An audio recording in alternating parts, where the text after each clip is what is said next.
La jubilación no es para descansar, sino para cambiar de ocupaciones. La ocupación que se ha realizado toda la vida es una cosa que, digamos que llega un momento que las fuerzas no lo permiten, que la ley obliga también a la jubilación, pero una cosa es ser jubilado, otra cosa es ser inactivo. Nosotros somos jubilados, pero no pasivos, no inactivos.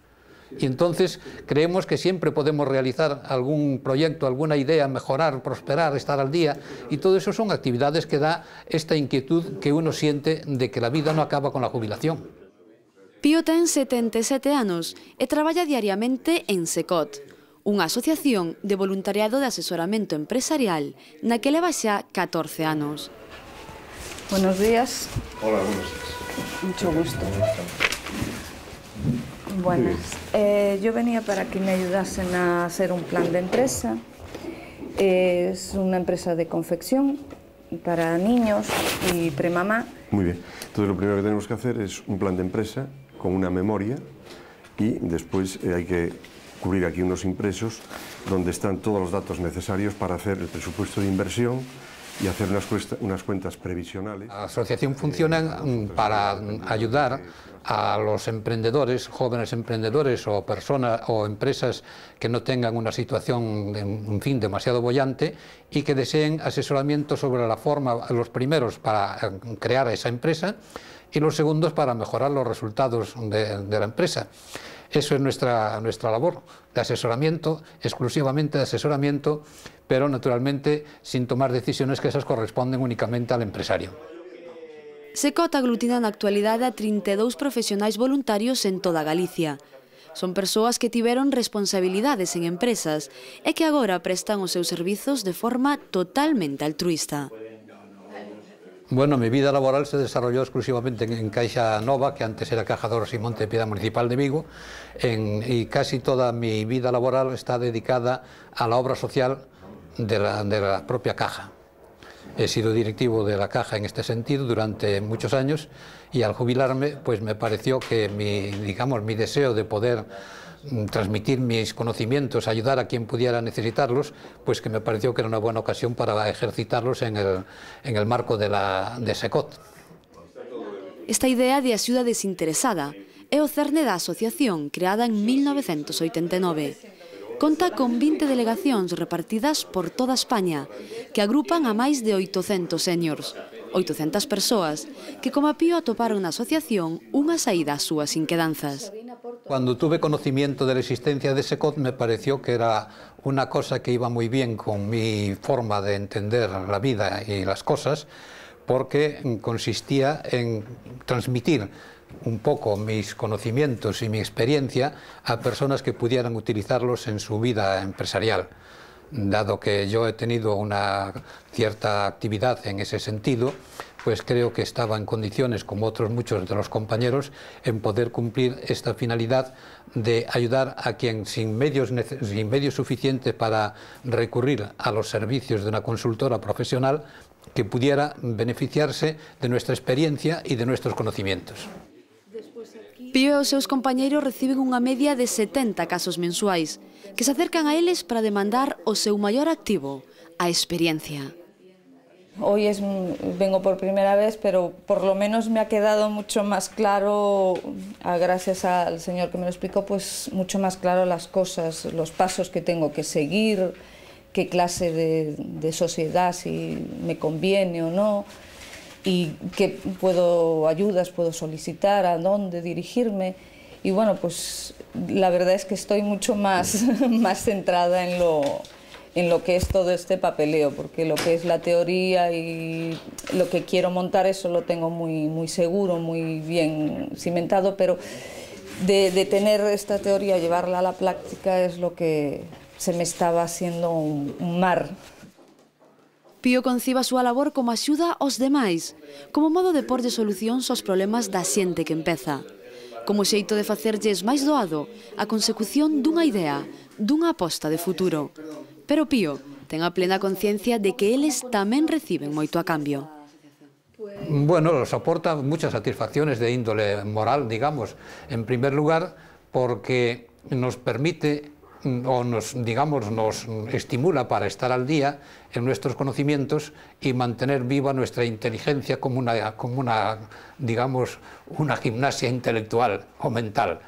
En segundo lugar, nos parece que es un deber transmitir a la sociedad una parte de lo que hemos recibido de ella, ya que de ella hemos tenido una formación, de ella cobramos una pensión y de ella vivimos, y por lo tanto no tenemos necesidad de no aspiramos a ninguna retribución de orden económico, sino únicamente a esta labor.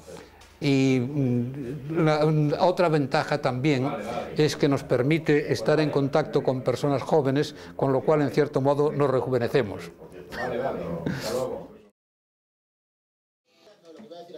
El año pasado fuimos a jugar y este año vamos a repetir también otra vez el 8 de enero. Bueno, el sábado vamos a ir a jugar un partido benéfico al Colegio Amanecer. Monje que le planta, monje se cuida. Ahora mismo estoy haciendo unas series, o sea, yo paro por... O placer de Bernardo é a pintura. A ela dedicalle gran parte do seu tempo, dende que deixou de traballar hai xa 10 anos.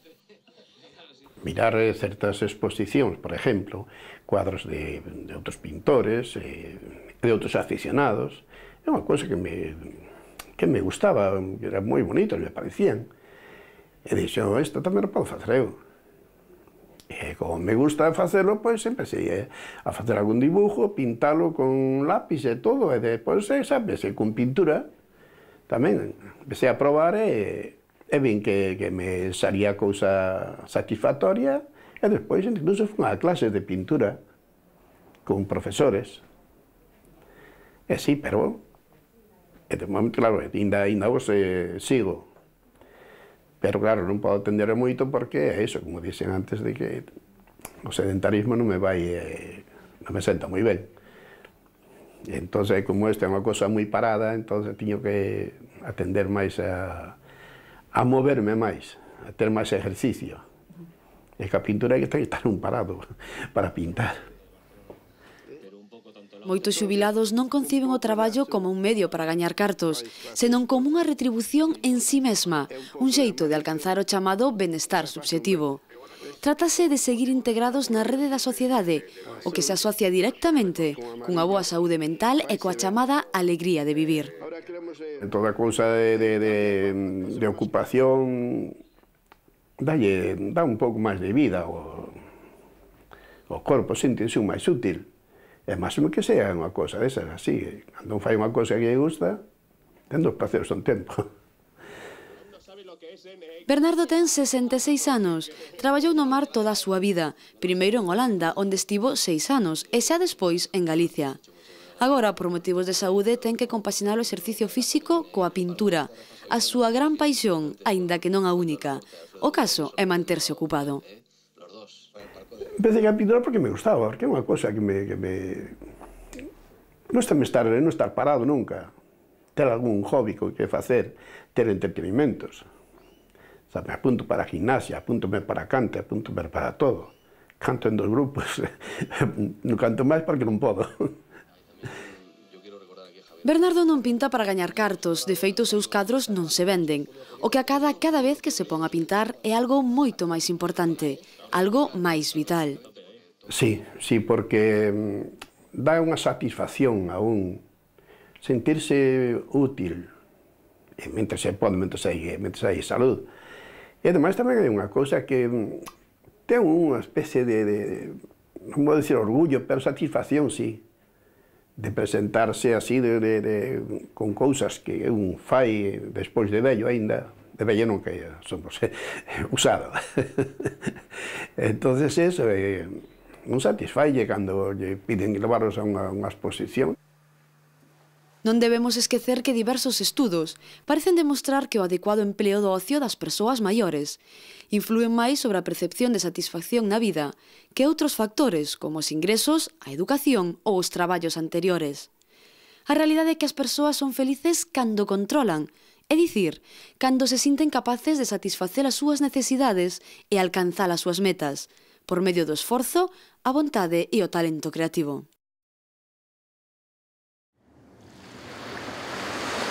Facía dentro da clase de barcos. O que se me meter no sentido xa facía.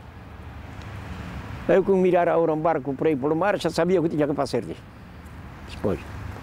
E talvez escolhia um livro que mirava um barco, um garramelo ou tal, tá, já fazia. Pelo livro.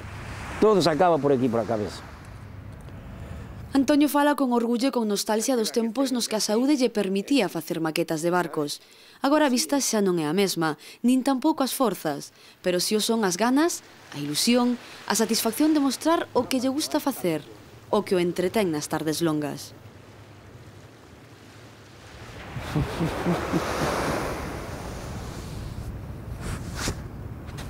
É un barco, mira. Estamos, é que fácil é. Agora, guarda-calor, o puente, as ventanillas, que máis? Chemenea. Aos seus 76 anos recoñece que a pasividade é para el moi difícil de levar, que son demasiadas as horas do día. Aburríame, non me vou aburrir. Sabes que te levantas da cama e dices, tia, onde vou agora? É como estea chovendo e dá peor. Porque se está chovendo non pode salir da casa. Iba hasta Cangas, viña de volta, ia por aí.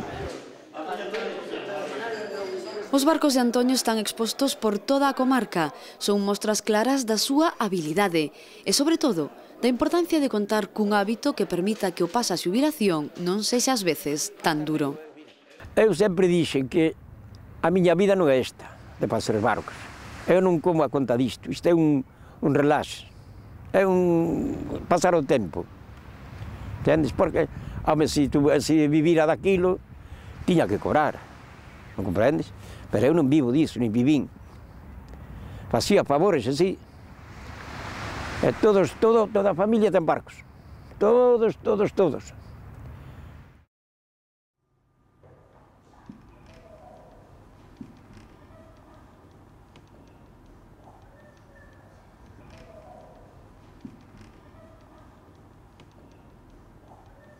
Que isto non me sale, no momento non me sale. Bueno, pues déjalas, haz las minúsculas entonces, venga, las minúsculas. A situación das persoas maiores pode ser especialmente problemática cando se produce a xubilación, xa que ao abandonar o traballo, prodúcese un baleiro que se ten que encher. E, ademais, deben adaptarse a unha serie de rutinas que, en parte, descoñecen, e que, en moitas ocasións, produce importantes problemas psicolóxicos que afectan a súa saúde e calidade de vida. Los primeros años que llegué no trabajé y lo pasé mal, me sentía como que tenía miedo a caer en un estado anímico desfavorecedor y no quise, yo busqué la forma de salir adelante. Me metí en un coro, estoy cantando en un coro en Bertamiráns, ahí en la capilla.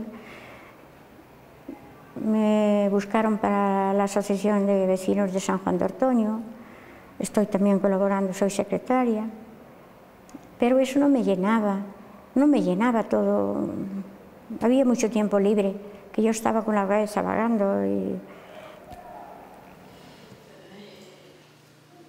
Josefina ten 73 anos, voltou de Venezuela hai xa 10. Alí traballou como mestra e tamén como calígrafa na oficina da Organización de Países Exportadores de Petróleo de Caracas. O regreso foi moi duro, a inactividade acababa con ela. A solución atopouna nos servizos de voluntariado do Concello de Ames. Para ela foi a maior das ledicias. Solo el hecho de salir unas horas aquí, tener contacto con esta gente, me siento otra persona, me siento bien. Me motiva muchísimo. Yo estoy deseando que llegue el día, hoy es lunes, hasta el miércoles no vuelvo. Estoy deseando que venga el miércoles. Me gusta, me siento bien. Agora Josefina dá clases na Escola Integral de Maiores de Bertamiráns. Son 3 días a semana, ensinándolle a 14 mulleres a ler e a escribir. Empecé con ellas de cero, con todas menos con 2. Pues les enseño el abecedario, todavía estamos con el abecedario, no lo conocen muy bien, pero ya escriben palabritas sueltas de 2 sílabas, de 3 ya le cuesta. Estoy hablando del grupo bajo, del grupo menos numeroso, que son 3. Pero después las otras ya te toman unos dictados, ya les explicas lo que es el acento y les expliqué las palabras agudas y las palabras llanas no lo comprendo muy bien todavía, tengo que machacar 2 días más. Después los números de sílabas, cómo se dividen las palabras por sílabas, le encanta, están metidas en eso, enfrascadas en eso, llevamos 2 días explicando eso y están moi motivadas. A vida de Josefina mudou radicalmente dende que tivo a oportunidade de traballar como voluntaria, pero non foi a única. As alumnas e as súas familias perciben tamén que algo está a cambiar. Eso de llegar a casa y le dicen al marido, porque hay maridos que no están muy de acuerdo que vengan, ¿no? Que tienen que luchar ellas, las pobres, también con esa dificultad que encuentran por parte de ellos, porque creen que le van a sobrepasar en conocimientos. Y llegan a casa y a los maridos que están de acuerdo, pues le preguntan, pero tú fixeches isto, tú non podes facer isto. Faicho a señora, que vai fazer a profesora, non me fai nada, fago eu. O sea que están moi motivadas e moi contentas. Era raro, ella solía llegar la primera, porque a Irene lo que más le gustaba en el mundo era jugar en el parque y leer cuentos. Y leer cuentos, otra pausa. Cuando encuentres el puntito, haces una pausa, como si acabaras, respiras, tomas aire y vuelves a seguir leyendo, ¿vale? A motivación das alumnas é consecuencia directa da actuación de Josefina. Ela sinte esta ocupación como un regalo, como unha satisfacción persoal imposible de acabar de outro xeito. Para mí eso es grandioso. Mira, es como si tuvieses aquí un depósito y lo llenas con eso, con esos rasgos que tú ves en ellas, la expresión, lo que ellos progresan. Como si tuvieses aquí un huequito y ese huequito se llena, está vacío y se llena con eso. Despois dunha vida inteira dedicada ao ensino, Josefina aínda se emociona cos progresos dos alumnos, desfruta ensinando, é feliz, vendo que a súa labor chega. Lo que más me gusta es enseñar a leer y escribir. Parece absurdo, ¿verdad? Porque es muy bonito enseñar otras cosas, por ejemplo, qué sé yo, las cosas de los problemas, hacer un problema, presentarle un problema a un alumno y que te lo resuelva, explicárselo. Pues no me llena más lo otro, que hoy le enseñas a esta niña el abecedario hasta la H, mañana hasta la R, la S, la T, hasta que consigues que conozca todas las letras. Una letra que empiece por tal letra, que lleve tal letra, y entonces que te lo haga, eso es precioso. Y que no sabía nada. Y que sepa hacer su nombre, que tiene que ir al banco, que tiene que coger un número de teléfono. O maior desexo de Josefina é seguir sendo voluntaria e dando todo nas súas clases, a súa experiencia, o seu saber e, sobre todo, a súa ilusión. Yo quisiera seguir siendo, que nunca me enfermara, porque los reflejos un día se pierden, yo sé que todo se va abajo. Yo, por ejemplo, antes tenía una letra, ya te digo, preciosa, que estuve en la OPEP, en la Organización de Países Exportadores de Petróleo. Ahí quedó grabada mi letra.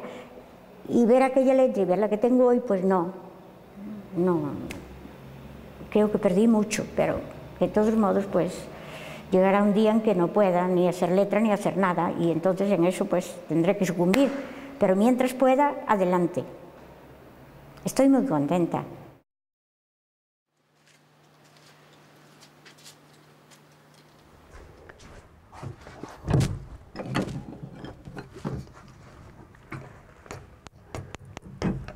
Cada persoa ten unha percepción diferente do que representa a xubilación e a forma na que se afronta é determinante.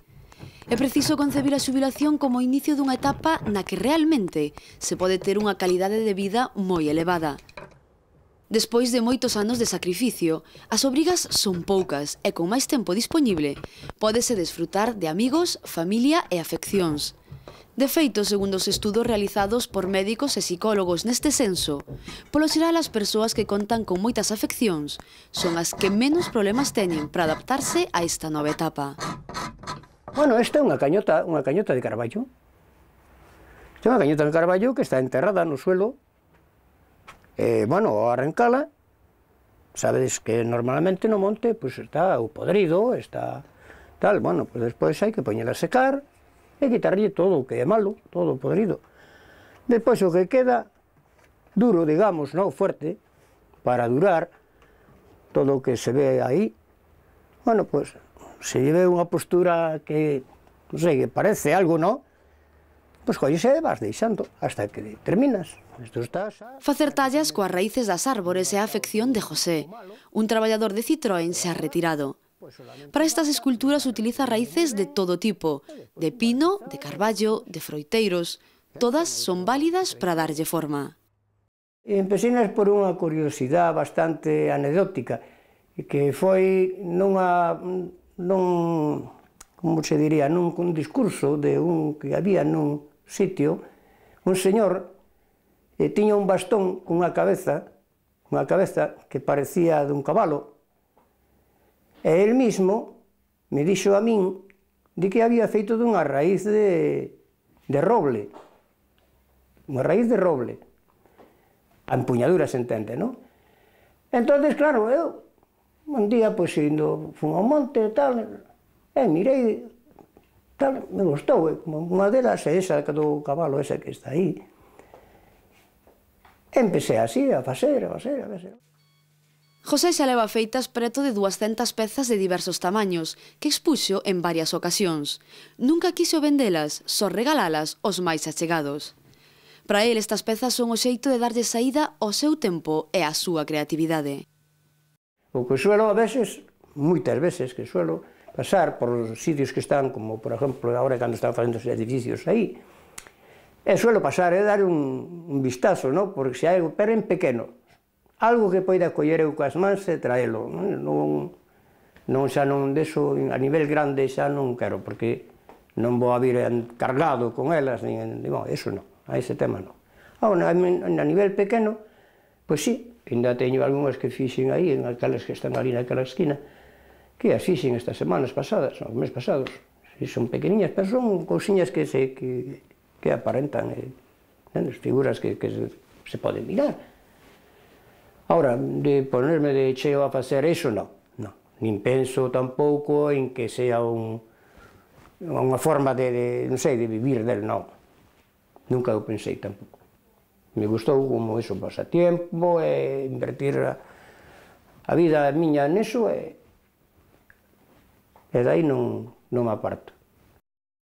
José conta que é posible que teña que deixar de tallar estas pezas por motivos de saúde. Se chegara o caso, ten moi claro que non se ia aburrir, xa que o que non lle faltan son afeccións. Bueno, a min ler e escribir é o meu fuerte. A prueba está aí, non? A mí me encantan os libros, e escribir, bueno, pois escribo cousas que, bueno, non é para ser un profesional, de un escritor, ni moito menos, que eu non teño a preparación cultural como para iso, pero bueno, pero me gusta moito escribir, moito.